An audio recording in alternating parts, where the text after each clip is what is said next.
let's start about the Indiana Hoosiers. Not just so it is their biggest win on the road ever. Hmm. I think it's the biggest win in program history ever.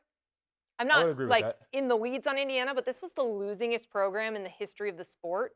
And they went out and beat Oregon at Autzen Stadium Right. and beat them with like an incredible front seven with a great quarterback. Yes. Like they beat them soundly. That's the story for me is going into that environment, which is notoriously difficult to play in. A lot of teams go in there and lose. And then to beat them the way that they did, you start to really look through the stats of the game to see if they match exactly what you thought you saw. And they do. This was an Oregon team that ran it for 2.7 a carry, which you expect them to be more explosive. Dante Moore was only sacked one time coming into this game. He was sacked, I believe, 6 times in this game against Indiana, right? So, like, the front seven for Indiana was the part that dominated. It didn't allow Oregon to get into their explosive passing concepts. They couldn't establish a run game. It just felt like everything was difficult offensively. But then you flip it over to the Indiana offense part, and, like, certainly highs, certainly lows. The interception from Mendoza was like one of those moments that felt like it could have been a turning point. They just kept coming, right? Like, that's the thing is they have that resolve that really good teams have. They had a couple things that were unusual. Pre-snap penalties. You mentioned the pick. Fernando Mendoza did this against Iowa too. He had a bad pick. And then has this like insanely perfectly placed I know. ball later in the game to make up for it, to score the eventual game-winning touchdown. Like, he has been a difference maker. And we've been saying it all season. That is an upgrade at the quarterback position. No offense to Curtis Rourke.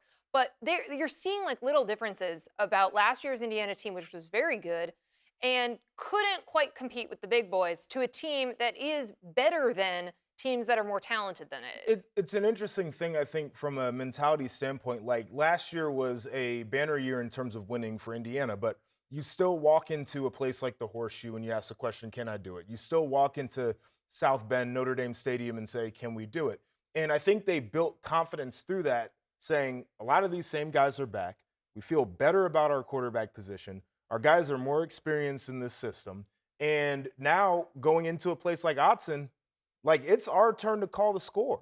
And I think part of that is Signetti being a crazy person. But I do think that's a natural progression of how people learn how to win. You build the confidence through the experience. I think they walked in there today saying that they're the best team in America, which they very well may be. Yeah, I don't know how many number one votes they'll get, but they could certainly make the case with a win of this caliber over Oregon on the road. Who's got a better win? Right. I mean, we've been saying for a couple weeks. Last week, I voted Miami number one based on the sum of the resume. But yeah, I'm with you. They've got the best win. They beat Illinois better than Ohio State did. Like, who's to say they're not number one? It's a good question. Anything you got on Oregon? Yeah, I think this is a big moment in terms of a bounce back, and I trust Dan Lanning in that situation. This one feels worse than some of the other losses, and he's had worse losses. The Rose Bowl is a worse loss. That first big game they played against Georgia, definitely a worse loss. But this is Indiana coming into Autzen, so it has a different feel to it.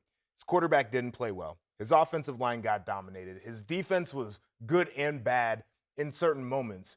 He's going to have to show that leadership that we all know that he has to get his team back on track, because he's certainly not out of it. They've got a lot of football to play. They have too many talented players to not be explosive offensively, and that's going to be a problem, and it's something that needs a solution moving forward.